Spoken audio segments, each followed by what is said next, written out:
You are listening to Rip's Music Podcast, where we make your music your business. Drummer, educator, and music coach Rip Phelan asks real working musicians to share the keys of their successes. Welcome everybody to another episode of Rip's Music. I'm Rip Phelan, and joining me today is bassist and cellist Jerry Rizzi. Jerry, how are you? Thanks for coming on the show. Oh, absolutely. It's fine. All right.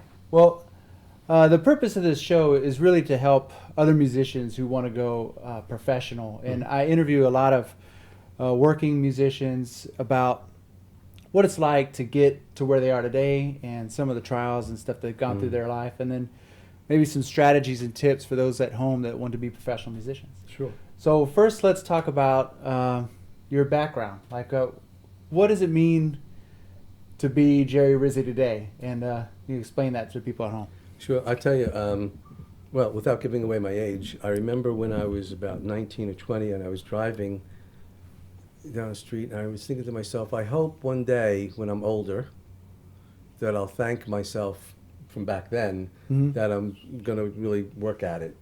And so I have thanked myself a couple times, you know. And, you know, it takes, like, I think in any field, no matter what we will go into in life with our work, is that, you know, you have to have a commitment and you have to also have a belief system.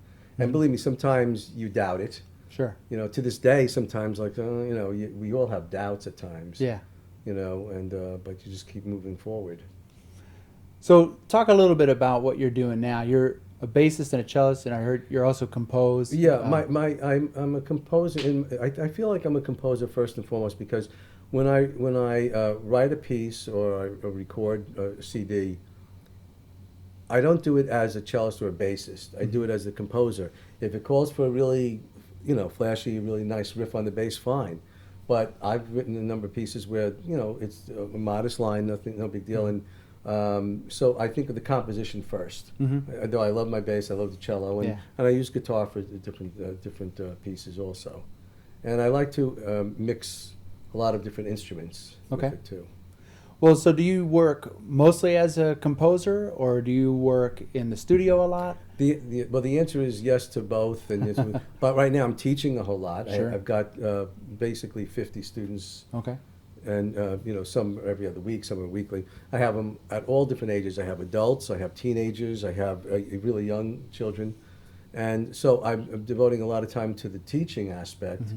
I learned that a long time ago from great artists who were new in New York or even in the New York Philharmonic, and they'd go all over the world, yet they still had students. Yeah. And I thought that was amazing back then.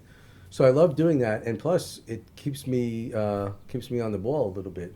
You know, keeps me on my toes because there's always new things coming up, and it's good to be educated, so to speak. So even while I'm teaching, I'm learning, and and I utilize them in many different ways. I have students that come with me when I'm performing. I do student performances. I don't call them student recitals because it sounds too cute. Yeah. You know, so.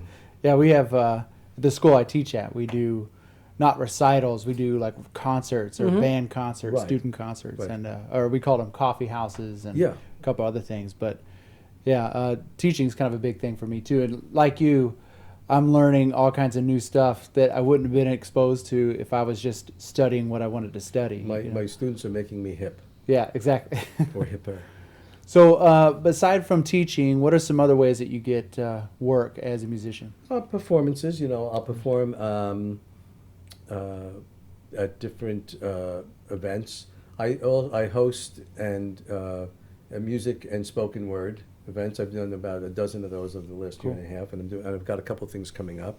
So, you know, performing at maybe cafes or doing some concerts. I've gotten funded for some compositions, paid some money for recording, and, you know, plus selling some CDs and stuff like that. So, you know, there's multiple ways. I always tell my students, especially the late teens who are really, really looking to do this, and even my guys in their 20s, and they say they want to do it full time, I always say to them, you know, creative, but match it with the funds. Right. You know what I mean? And that's always a challenge.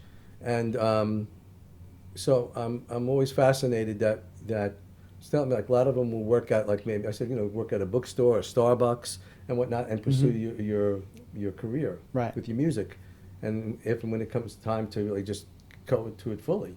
And believe me, to this day, I still say, man, maybe I could be doing even more, but so I have to really, really push. Right. And again, we go through, we question ourselves as we go along. It's a good thing we do, because otherwise we take things for granted and we fall off the cliff a little bit. So. Well, you kind of hit on that. I was going to wait until later to bring that up, but you hit on when is it time to kind of go full time into your music, so before we get into that, let's talk about your history a little bit. Let's dial it back. And how did you start playing music? What was your education like and stuff? It's funny. I just posted on Facebook one thing. My father was a great inspiration because he was a guitar player, and he always was encouraging me to play. And to this day, I still give him credit for that, whether it be whatever instrument I played or genre. And he's still alive and well. He's had some brain injury, but he's doing good. So I owe a lot to him on that. I was fortunate to study with a guy named Joe Monk, who was like a mentor to me, and then I wound up being his bass player because he was a guitar player. Okay. So we were together for about 10 years. I met him through my father because my father studied with him. Sure. So that's ironic. Then I was fortunate to, while I was in New York, I would go to Harlem and I studied with John Coltrane's bass player, Jimmy Garrison. Yeah. And we became friends, and that was really helpful. Then some of my students who have done pretty well and are doing really well. One in particular is a family, the Druckers, Stanley and Naomi Drucker. What an inspiration they've been to me. They're in the classical world. He was the New York Philharmonic. He was the principal clarinetist. Yeah. And the wife is a tremendous chamber player, and they would perform some of my pieces with me. Okay. We do concerts. Their son is Lee Rocker. You really like the Stray Cats? No. Oh yeah. Right. And he studied with me for a long time, and we were like friends. We became friends and everything. Cool. So there's a lot of different people along the lines that have been really helpful to me, inspiration to me. So have you been like in the education system, or were you learning from people who have been pro musicians and kind of using them as your education? Like, I'm in my 20s. I got a partial scholarship for my cello, but I was also making my living playing in jazz clubs. Okay, yeah. With Joe Monk. So so I went for a couple of years for college, but my mentors were as I mentioned, who are professional musicians and some teachers, and so I was fortunate like that. And I work to this day right now. I work with a lot of the different music teachers in some of the different schools, and do that type of thing. Okay, so I guess what's kind of learning is that besides just playing, is it playing a lot of songs, like learning a lot of the material, learning the language of jazz and the different genres you're playing in? Is there a lot of theory involved, or? Life is funny. I'm really big on theory. Yeah. And I have a lot of students, but I'm a firm believer there's not one way of teaching. And I'll stick to that no matter what. And so it doesn't work necessarily for everybody, but I still throw it in there. I have to come at it different angles. But theory is really important. It's a form of communication. Yeah. So I'm big on theory. It just helps us so much because when I play with a horn player, I can't talk about frets or can't talk about this. You got to talk the music lingo. So I do. So I believe in music theory. I also technique. I really believe in and muscle memory. Yeah. So you have to really work at it. Again, it's like anything. You play sports. You've got to practice throwing the football. Bowling, whatever. It's all. To me, it's all the same. Right. And that doesn't necessarily mean you have to go to school for that. You're kind of, your life is your school, your education. Right. I mean, it's great. School, it would be great, but there's also other forms for that. For studying music. It's really gotten widespread from music studios to a lot of great material now, a lot of books and videos and even online stuff. But it's nothing better when you have one or two teachers that you can really relate to and go for it. And, and so that's my thought on that. That's one thing I was hearing from a drummer named Dave Elitch, and he's kind of getting known as a drummer's drummer. And he was saying that, school's great, they have all the curriculum down and the materials and stuff, but you can really get your playing to a new level of just working with a good teacher or two. Oh, it's true. Likewise, on Life is Funny, I have a lot of students who play other instruments. And I always encourage that. I love when they do, because it actually makes it easier for me as a teacher, because it's easier for me. I mean, but I can't tell you how many times I hear that they stopped it. I said, why would you stop it? Because the teacher really kind of was intimidating or not encouraging. I'm not saying you have to pamper them, but still, I'm surprised about that. Sure. Talk a little bit more about that, because I have a couple students that have over the years maybe have dropped because maybe I was being too hard on them or something like that. What are some ways to kind of overcome, as a student and as a teacher, how to overcome that wall? When you get to it in your playing and you're like, oh, I need to get over this so I can get energized by it again. In a nutshell, for me, the answer, if I had to keep it kind of simple in an answer, and that would be, there's no one way to show this, like hitting the drumstick or playing like this. You have to, if it's a girl, if it's a boy, if it's a man, if it's a age, whatever, but it's also who they are too. Right. I believe I really like to get to know them a little bit. Now, while you're doing the lesson, there's a lot of just short conversing, and now with my younger students, I always let the parents and friends and anybody that wants to come into the lesson can come in. Sure.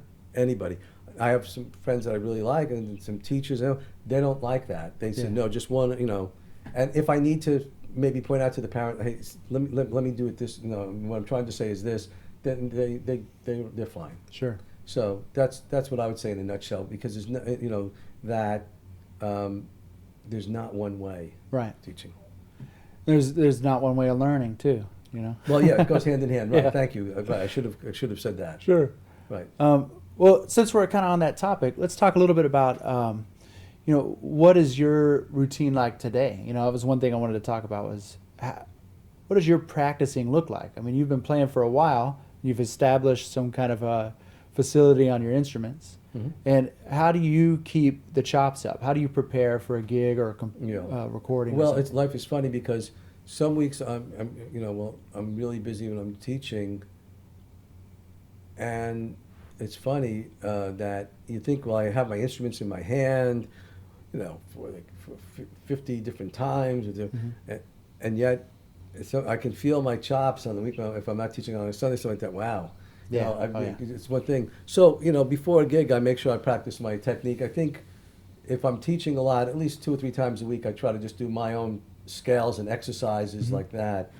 But my schedule is such that, I teach some mornings, I teach in the afternoon and evening. So, I may have only 4 hours teaching in a given day sometimes, but it's spread out. Sure. So in that time, I try to use my time wisely. Digressing for a second, or just going into another roundabout way about what we're just talking about, is I tell my students I'd like to see them practice. I would rather see somebody play 20 minutes a day than to play for 2 hours and then 3 days later maybe play. Right. There's more consistency to that. Right. It's funny, I was just listening to another podcast that isn't about music, but it's just about like kind of optimal living, and they were saying the same thing, is making the habit isn't so much like sitting down, say you're trying to practice meditating, and you don't want to go for 2-hour meditation the first time out. It's better to do 2 minutes today and then go tomorrow and do 2 more minutes. And something I was telling my students too, it's like I'd rather them get used to picking up the sticks every day or sitting at the piano every day, and as long as it's something, it's fun, they've improved even the slightest bit over what they did the day before, then you can get into that habit that then you can increase it. And and that was something too, is measurement. Do you ever sit down and like track your progress That was something that came up before. Yeah, I mean, on a spreadsheet, I make a list of, say, songs that I have, and I, with some of my students and my friends who we play, I'll make a list of what I believe is a good practice method in terms of scales and the arpeggios and whatnot. But life is funny. You have to constantly go over. I'll give you this with your things, and don't take it for granted, because I'll give you an example. On a couple of my previous CDs, I haven't played in a while. Yeah. And I have to go back and relearn them as if I'm learning a new song. Sure. I have to listen to the piece and well, I did that, and so it's important to keep it going. And I even tell that to students and friends, like, just because you're doing it now, somebody will say to me, "Well, we did that like 2 or 3 months ago." I said, "No problem. Then let me see you do it." Right. Because it would take it to another level.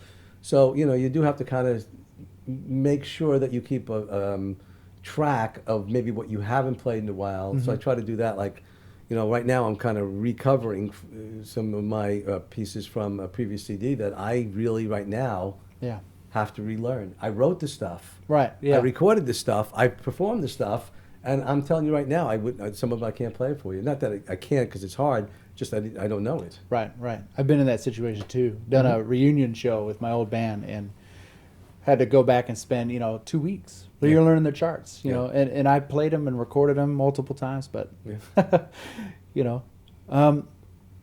right. Well, let's get a little bit away from the musical side. This is a show about the business of music in a sense. It's so all of it, yeah.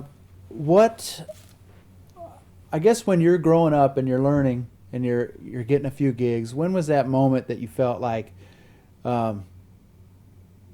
you wanted to go professional? You wanted to do this full time as a living, as your main source of income? It actually went off and on a couple of times with me.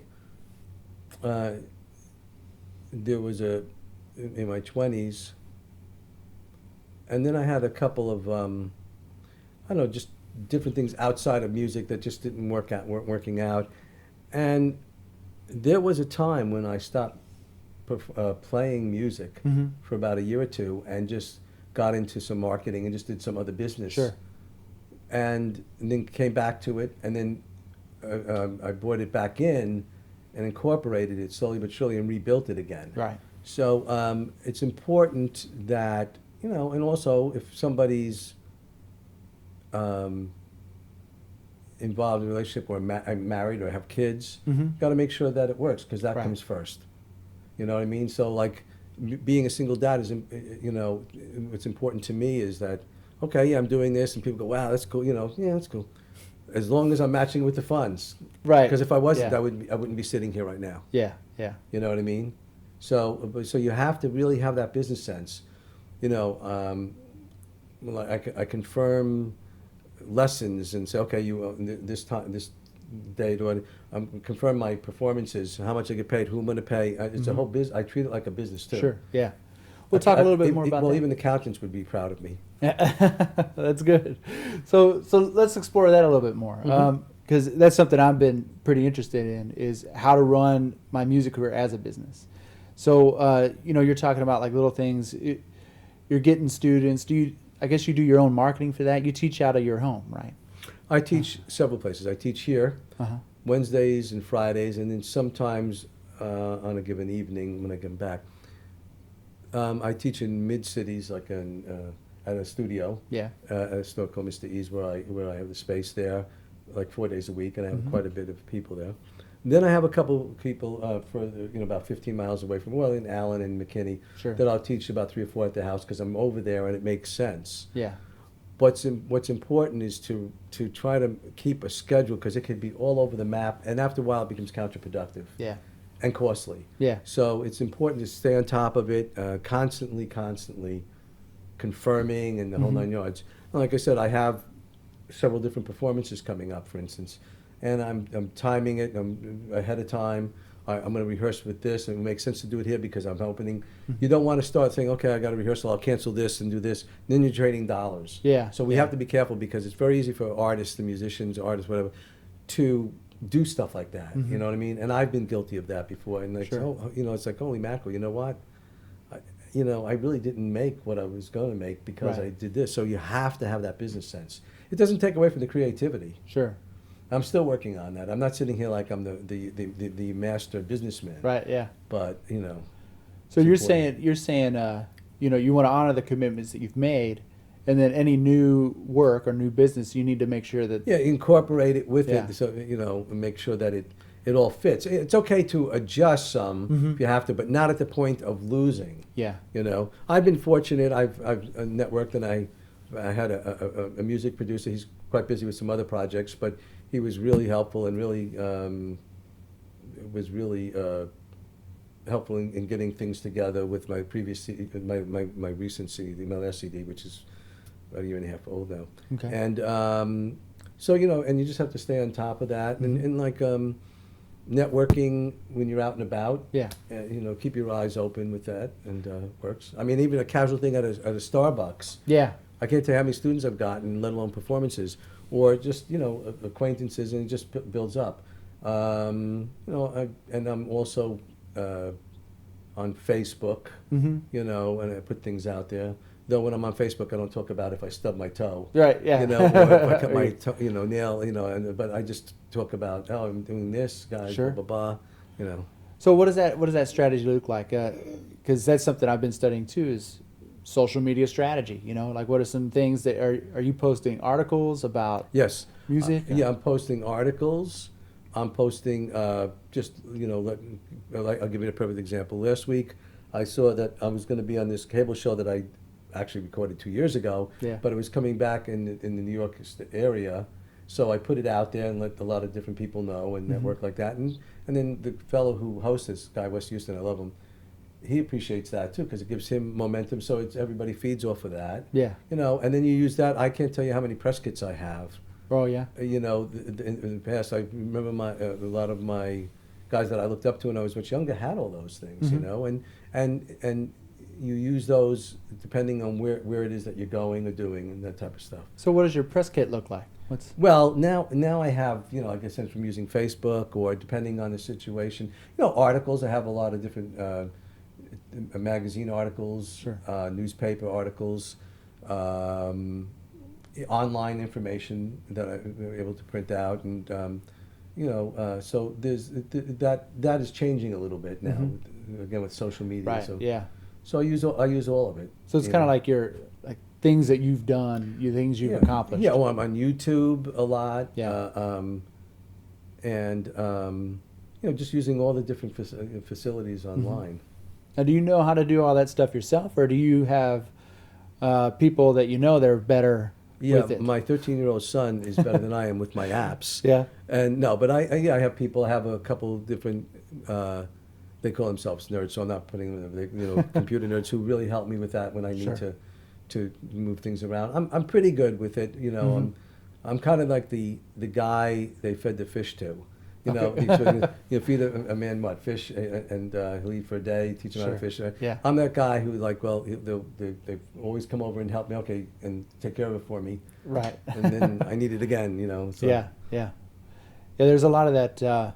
I'm trying to teach as much as I can how to do social media, web design, podcasting myself, but then my goal is to eventually give it to someone else. Well, yeah, I have a really good website, a really beautiful website, and I had a couple people work on it.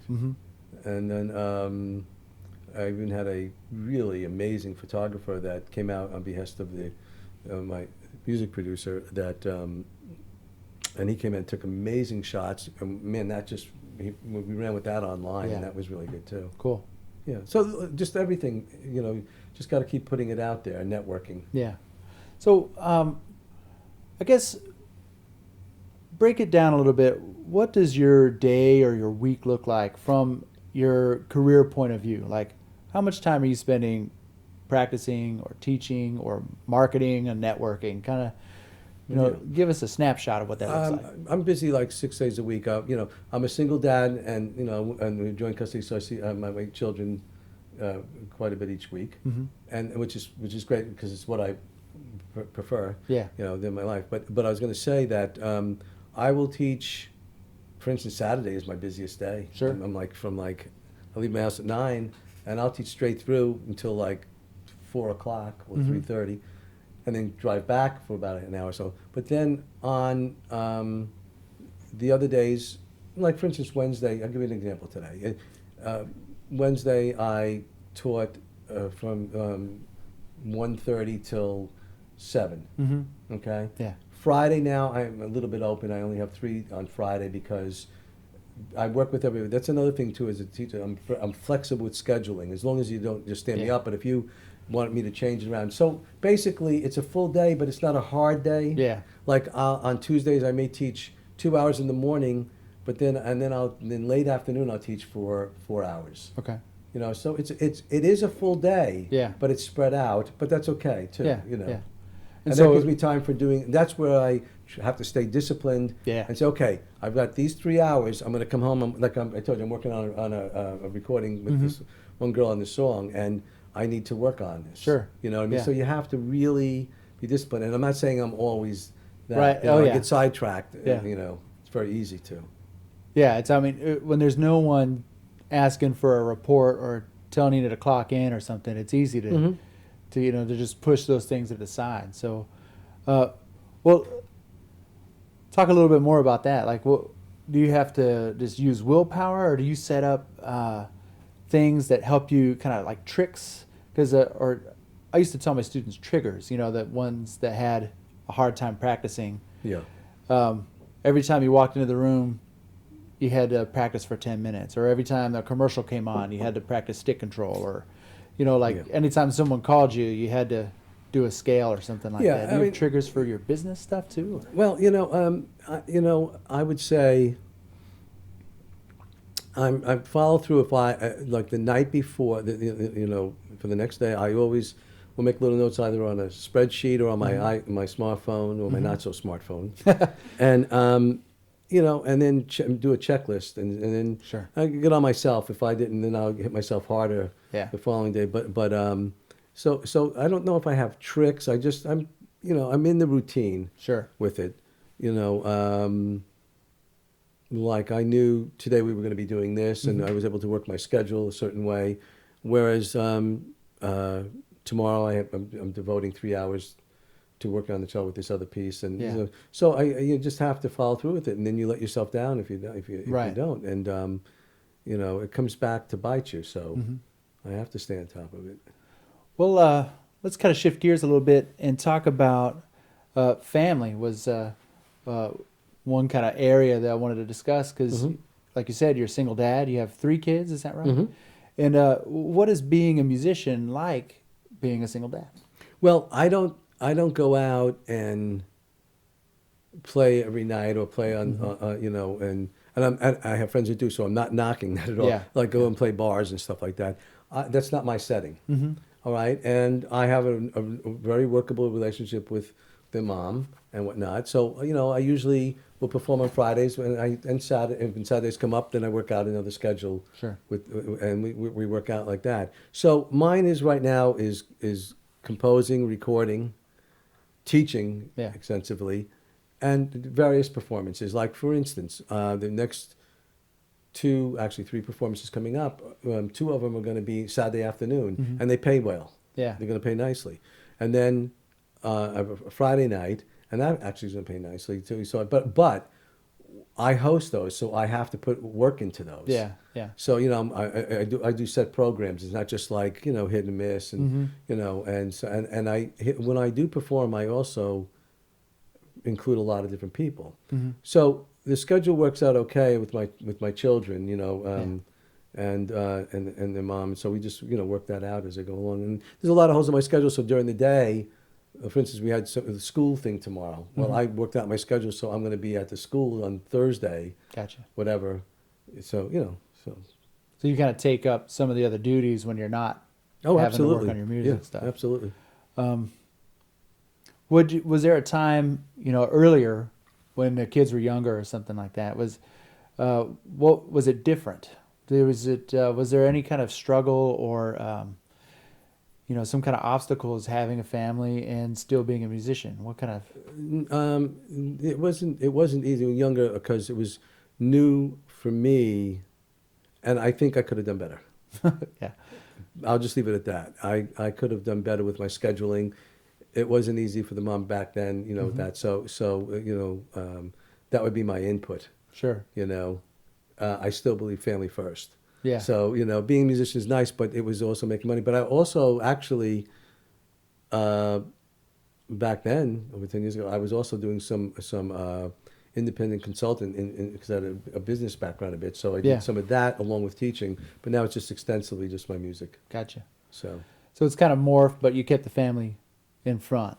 Like make sure everybody's taken care of. Yeah, and again, I look back and I say it could have been done better because my schedule was so busy between teaching and doing this other business at the time. So, Right.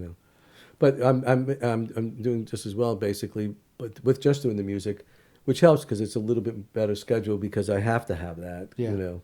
So to have that for the children and stuff like that too. Cool.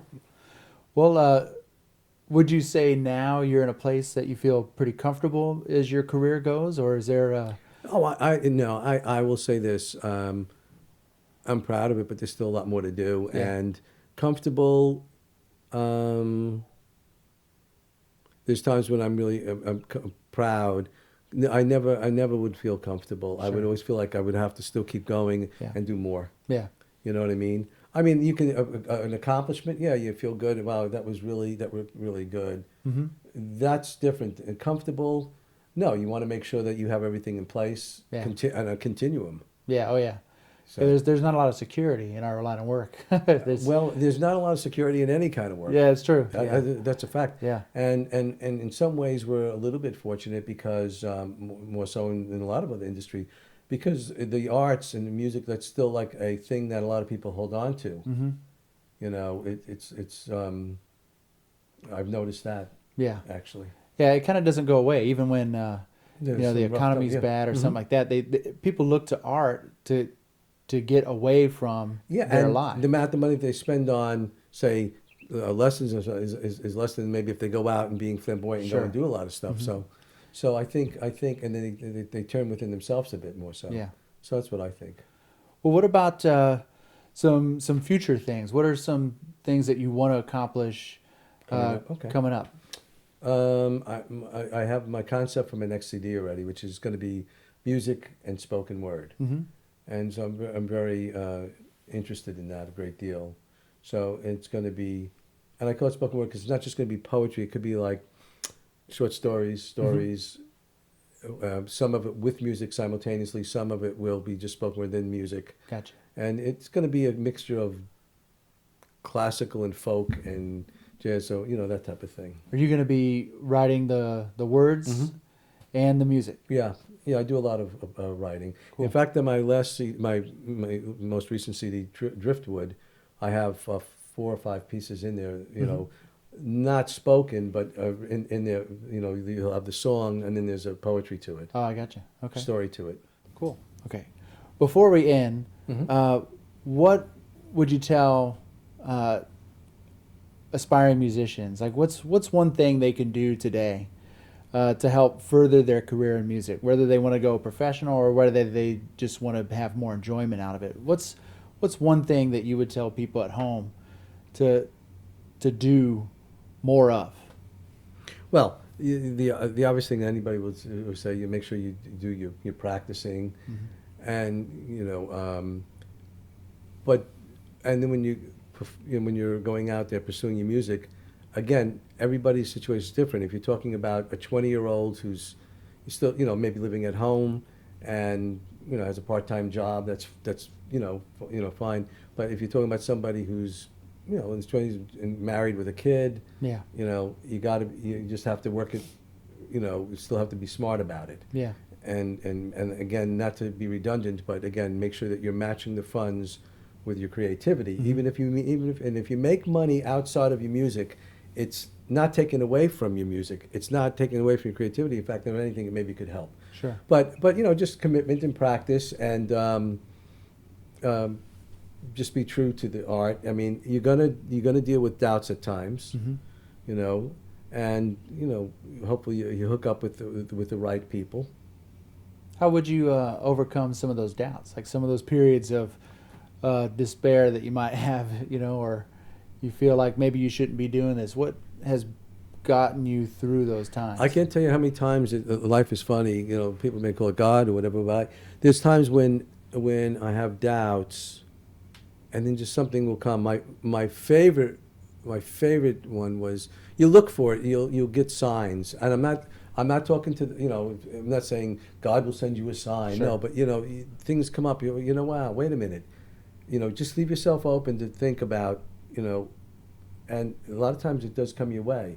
My favorite one was, I mentioned the guy Stanley Drucker. Well, 2 years ago I was in New York, and that week I was doing a cable show or something, I don't remember. And you know, I did have things on my mind with, you know, business and family and music, and he had just retired from the New York Philharmonic. Mm-hmm. And like I said, I know his family, and he's actually, I was honored for him to play my stuff, and he, out of nowhere, they came to visit me with this art consultant that I was doing some business with, and he just put his hands on my shoulders at the end, and privately, and he said, keep doing what you're doing, because we love what you did and what you're doing, and you know, and a lot of people would love to do what you're doing, and like, so that inspired me. Yeah. To this day I tell that story. The other day I was standing out here on the phone, and I had a student pull up with her dad, and these two girls walked by who were like with my same school that my son went to, and they go, I know you, and they remembered me from when I go to the school to this day. I volunteer, and I play over the announcements for them sometimes. Play the cello or the guitar, and they love it. And they goes, I know you know what, you're the reason I play cello now in school, and like that, you know, that just, you know. Yeah, that's inspired awesome. You. Or I get a comment from some people on Facebook that I haven't seen for many years. Sure. You know, I won't tell you how many years, but you know, and then they go, hey, you know, man, you know, remember we did this, man? I love your music. I heard something, you know. So, but I think just have to, you know, you just stay on top of it. Don't take things for granted. You have to still work at it. Yeah. And how do I say this? Not reckless, but don't be like, you know, nothing else matters and just drop everything and anything. You know, that doesn't prove commitment. I mean, you can be really committed, but still, you know, kind of stay grounded too. Right, right. There are other people in your life. And I'm not saying, you know, growing up, I wasn't always that way. So I'm telling it not because I'm wise, but because I know this firsthand. Sure.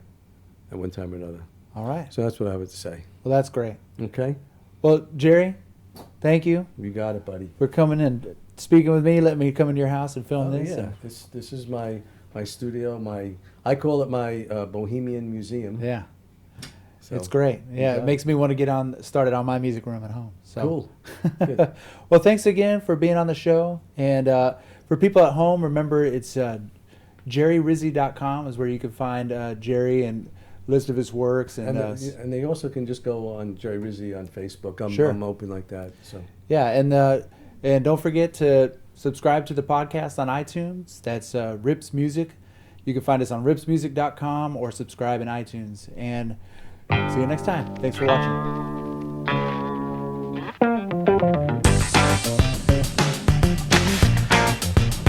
Do you have a question about being a pro musician? Leave a comment and I'll include it in an upcoming episode. And please, tell me what you think of the show. Be sure to subscribe to my channel so you never miss an episode. Go to ripsmusic.com for show notes and resources. There you can find links to all my social media. And thanks for listening.